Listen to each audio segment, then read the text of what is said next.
But then when we want to buy insurance, there has to be some financial parameter, objective parameter. Yes, so it is basically a protection, right? Right. Actually paying premium for next 20-30 years is wastage of money. Fair enough. My 60s, if I am able to get insurance and people are still dependent on my financial income and I am still working, I should still go for insurance. Yeah, so the most important thing is insurance works on a principle of utmost good faith. Okay. So both insurer and insurance company need to disclose adequate information, right informations. See, I always say it's a cost. So with GST, without GST, it would not have mattered. So the ultimate benefit which is going to pass on to the consumer, it might be 10% or 12% or might be lesser. Yes, 10 to 13% approximately. Okay. In a lot of cases, I have observed that husband and wife both are earning members, but only husbands take the insurance because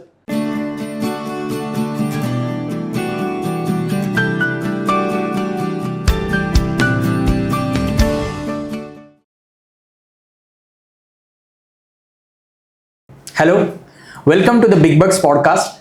Today we are going to decode the term insurance for all our viewers. In India, 95% of earning individuals don't have term insurance. Basically, they are confused between what is LIC, what is term insurance, what is health insurance. So today we are going to decode the entire term insurance concept for our viewers. So suppose I am confused, I have missed out taking term insurance in my 20s. So should I really consider it in my 30s or 40s? After the recent GST amendments, is the term insurance have become more affordable or not?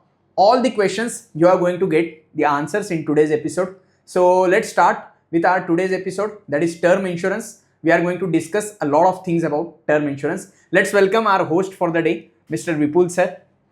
Hi Prasad.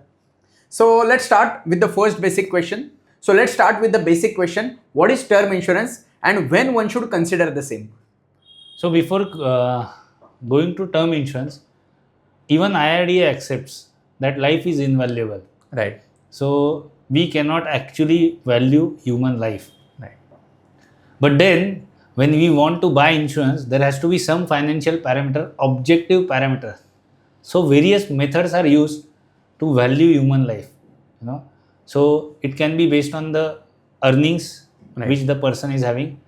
There is income replacement method also which is used, and sometimes it is sold on need-based basis also.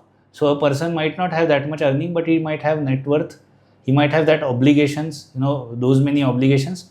Multiple reasons might be there. He might have mortgage or debt. So due to these conditions, insurance might be offered to that person.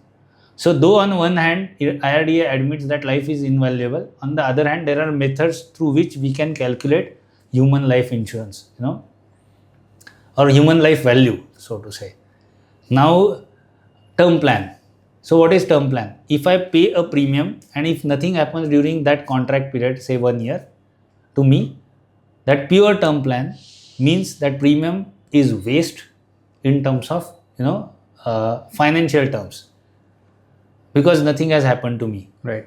But if you I think that is the reason why 95% of the Indians are still not taking term insurance, because it is like, the mindset, the usual mindset right now is like, if nothing is going to happen to me, then it is a waste of money. Yes, so it is basically a protection, right? Right. So do you have a car? Yes. And you pay premium for that, insurance premium for that, right? If nothing happens to you, your car during that 1 year, do you get anything back? No. Do you consider that as a waste? You might still consider it as a waste in financial terms, but you have that peace of mind that during an entire year, if any accident happens to your car, you will have that protection. At least those expenses will be covered. Right. Similarly, when you buy a term plan, what is happening is you are giving that peace of mind to your family members, because you will not be there, right? But you are buying that peace of mind for your family, for whom you are working day in and day out. And understand, this replacement of income, or basically I always say that insurance is a replacement of your income. So what does that actually mean? IRDA says that 20 times of your annual income can be offered as a cover, because Okay. So some let's parameter has to be understand this with a case study. Let's Yeah. say, let's take an example of me. So I am earning currently, let's say, yearly 10 lakh rupee as an income. Right. So how much cover should I take while considering the term insurance? So I'll tell you a simple thing: 10 lakh into 20 times. Okay. So that is 2 2 crores. crores. Right. You are also chartered accountant, right, Yes. Prasad? So 2 crores. If you put it, so if something happens to you, unfortunately, let's say your family puts these 2 crores into the bank, how much they will fetch in form of interest? 7% if I consider, then So it will close be to around 14 14 lakhs. lakhs, right? And even if you assume that it is under maximum marginal rate of tax, or let's say you're paying close to 30% taxes, you're left with 10 lakh 10 rupees, lakhs, right? which is what is your current income. Right. So this 20 times rule is helping us in a way wherein it is actually replacing your income, even if you put that lump sum into fixed deposit. Right. So this is a fantastic thing that as you said, in your case, you can have cover up to 2 crores. Okay. And as your income increases, as you progress in your career, as your income increases, so will be your expenses and your financial goals, your liabilities. You may go for, a swanky home. So consider all these things, and looking at that, you should review your insurance portfolio, and you should top up your policy, as in buy another policy or close down this policy and go for maximum cover, whatever is available to you. This is how you have to monitor and review your insurance portfolio regularly. Okay. The So way to summarize quickly, basically, if I am having a 10 lakh rupee of income, I should have 20 times cover amount, right? Yes. Or wrong? One more dilemma is there, that up to what age I should consider my term insurance? Like, should I consider it up to 50 years, 55 years, 60, or up to 80 years? So what we normally suggest is, to start with, you should buy insurance till your retirement. Okay. Reason being, till that period, you will have dependence on you. So, but it may differ from person to person. So, Yes. So generically, I can say up to 60 years. up to 60, but I'll give you another answer which will be perfect in this case, that till the time you will have dependence on your income, Okay. you should go for cover till that time. Normally, since we are at the start of our career, we will not have any visibility. Ideally, we should go till retirement. Right. But let's presume you started at the age of 25 with a 2 crore cover. By 30s, you increase it to, let's say, 3 crore, 3.5 crores. At the age of 35, through ESOPs of company in which you are working, I'm giving example, your net worth now becomes 10 crores and you are drawing regular income out of it. Now you need not have that kind of a cover at all. Then you can discontinue it. Okay. The best thing is a pure term plan or a plain vanilla term policy is an annual contract. Right. So you have to review the necessity of it and coverage under it every year. Okay. You get that chance, use it to your advantage. So in the initial stage, if my income is increasing, I should consider my increasing my cover as well, right or wrong? Yes. Okay. Okay. Then the next question which comes to my mind, that suppose I have missed taking my term insurance in my 20s. So is it really worth considering the same in my 30s or 40s by paying higher amount of premium? So again, if you see in Indian setup now, the marriages are happening little at the later stage. So kids will also be coming at later stage in picture. So their graduation will fall exactly between 50 to 60 period, Right. or 55 to 60. Now if you analyze this, and in 40s you do not have any insurance, and God forbid something happens to you between your 40s and 50s, your family will be in doldrum, So understand this. So till the time people are financially dependent on you or your income, you should have cover till that period. So even if you start in 40s or 30s, it doesn't matter. If you have dependence till 55, take cover till that age. Right. And Somehow it will differ from person to person, basically. and yes, and see, person to person it will differ based on the dependents. Simple. Right. The simple criteria for me is having dependence on your financial income. That's the only criteria. And thank God that for till 30s or till 40s nothing has happened to you. That is why if you would have paid any insurance premium, it would have gone waste. But you have saved that money, so you might as well utilize it to buy cover in future. Because just looking at back, can you drive a car? No. So in investment, we always say that past returns cannot guarantee future returns. So if something has not similarly, if something has not happened to you in the past, is there any guarantee that it will not happen in future? No. So if that is the case, then buy it. That's it. Okay. One more question is there that I have seen a number of investors who are considering to take term insurance. See, the 2 crore, 3 crore amount is so fascinating that they consider to take term insurance up to age of 80 or 75. So their mindset is basically that I'll pay premiums and I'll get the entire cover amount as well. So is it right to think in that way?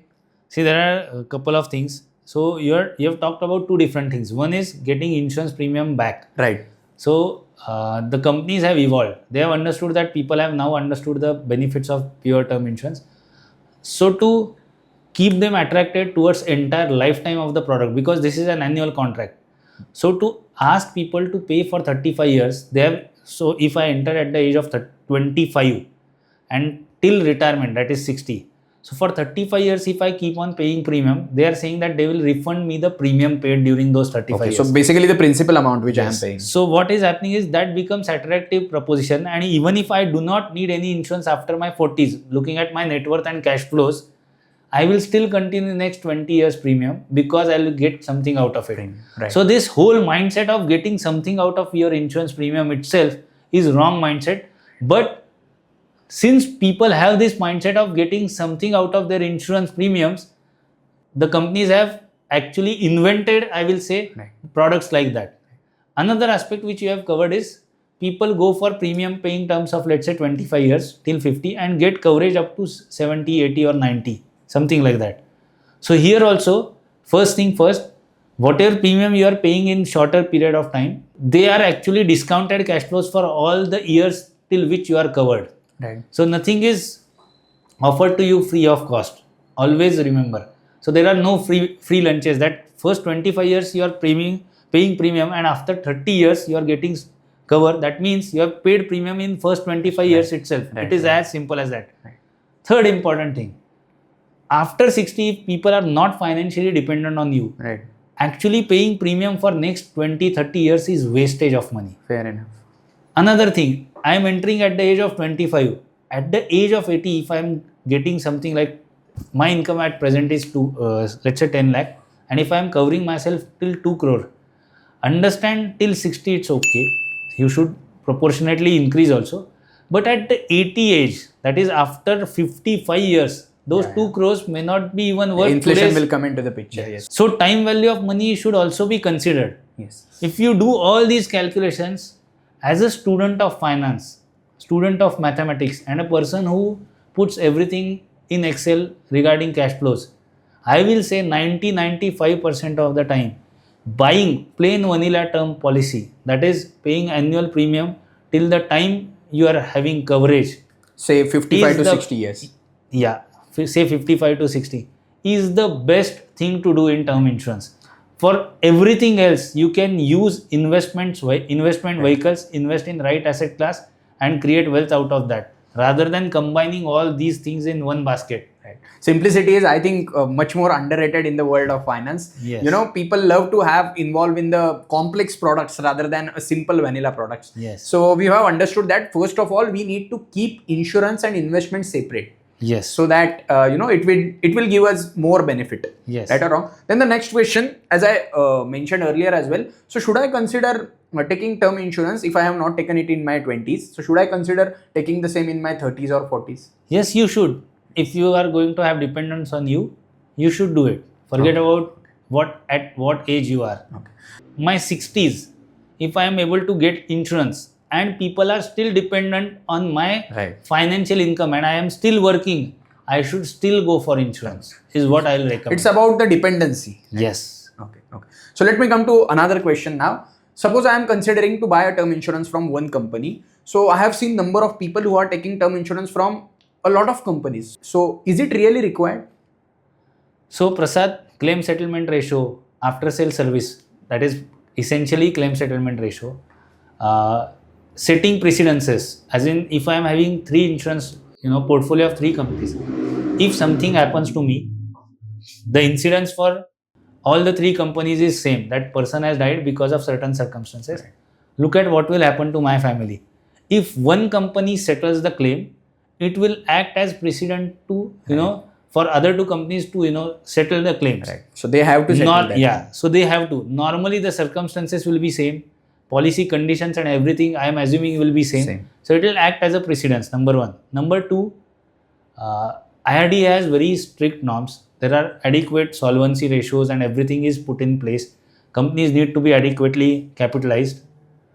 But still, if any company financially breaks down, what will happen is my cover ceases, right? Right. This is a hypothetical situation. Right. But that is also one more reason why people prefer having portfolio of Company-wise insurances. diversification, yes. So that is the reason one buys these kind of insurances. But this is one of the rarest occasion, I feel. This will be one of the rarest. Yes. But there are things, people still have that in mind. The way we have portfolio of stocks, portfolio of properties, portfolio of assets. So what you would suggest for this? I will suggest you can still have a portfolio of insurances. Okay. Because nobody knows. In the past, we have not seen companies going, financially broke. But private insurance players in India have history of just 26, 27 years, unlike, developed markets. LIC is there, of course, since 1956. But having these portfolios will help because premiums will also vary across companies. So why can't we take benefits? And sometimes policies will come with additional features also. Right. Different features offered by different companies. So those also, you can say riders and other features. So you can take benefits of those and create a portfolio. So I'll definitely suggest that if you are, going for higher coverage, having portfolio may help you. Okay. Let me come to the another question that suppose let's come to the most important part, that is premium. Let's say I am a drinker or smoker or I am having some kind of diseases from my birth. So will it affect my premium? So it definitely affects your premium because the risk to the company increases. See, all these premiums are decided by actuaries. I always say that they are one of the best paid professionals because they are, I can say, PhD in statistics in a way. And they are doing a very critical job, to assess, to judge the pool of, people who will be vulnerable and predict about future things. Based on that, the entire finances will be dependent, So they decide the premiums. So if you analyze these things, it's very difficult to actually judge and arrive at a particular premium. Right. So actuaries arrive at these complex calculations. So naturally, what they consider is risk to human life, right? So risk to life will be higher in case of people who will have pre-existing diseases, family histories, who have bad habits, so to say, who are working in hazardous profession. So naturally, they will be subject to higher risk premiums. Right. So in a way, they are also saying you to go for healthy habits. But bad habits are those which are sticky and easy to adapt. Right. So that is age-old thing. Right. So everybody knows this, but knowing doesn't help. Right. Something we need to transform beyond knowing. So my premiums are gonna affect with all these factors. Yes, they are going to affect. So let me ask you one more question. What if I do not give accurate information? Yeah. So the most important thing is insurance works on a principle of utmost good faith. Okay. So both insurer and insurance company need to disclose adequate information, right informations, and disclose all the necessary facts so that they can arrive at a contract. It's a contract, right? Right. So both the parties should disclose all the information correctly. That is the basic essence of any contract. So many times I always say that fill up your form diligently, number one. Fill up all the information required. Don't skip anything. Fill all the information correctly and truly. If you are not aware about it, then ask the medical practitioners if something related, some medical phrases are being used. Ask also the company representative or insurance agent if he is party to this entire system. Right. Another important thing, many times these forms are scanned and attached to the policy. So you cannot read it clearly. Yeah. So in your own interest, whatever forms you are filling, keep a record of it, either in electronic format or in copy. Nowadays it is too easy to keep electronic document, I think. So do it. That is more important. In many cases, when you do it online, most of the times you forget to keep a track. Now, Right. obviously, the companies will provide you all these necessary, facilities which are required to be done. But it is in your own interest that whatever you are feeling, whatever you are giving, whatever you are attaching, have everything at one place. Okay. And your family members should be aware about it, because the disputes will happen after you are not there. Right. So that is more important. Okay, so the next question would be, what are the factors one should look for before buying the term insurance? So the first thing first, normally claim settlement ratio of the company, the credibility of the insurance company. Second, you should look at the cost, what are the premiums being offered. Third thing, while doing so, what kind of disclosures they are asking. So if their procedure is really elaborate, there are more chances, because at the start itself they are scrutinizing everything. So more are the chances of we disclosing all the facts, they understanding all the facts, and then they are issuing the contract. Right. Having going through medical tests if required, that should also be considered. Another thing, while applying for the insurance, mentioning all the facts correctly, understanding them. If you are not understanding it correctly, asking the right questions and providing the relevant information which is critical for insurance underwriter to allow the policy to be issued. So these are the critical things. These are the pre-sales, or I will say during the sales process. Secondly, if you misplace the policy, writing a bond if required, or lodging whatever appropriate, FIR if required, whatever is required, that should be taken care. Third, and the most important thing, your family should be aware about all these details. They need to be financially literate to take these decisions post you. Obviously, if a person loses his life, the family will suffer that emotional loss. Right. But you are securing them by taking the policy on financial front. So they need to be aware about what kind of procedures need to be done, Right. where the policy is actually kept. They need to produce right set of documents to the insurance company.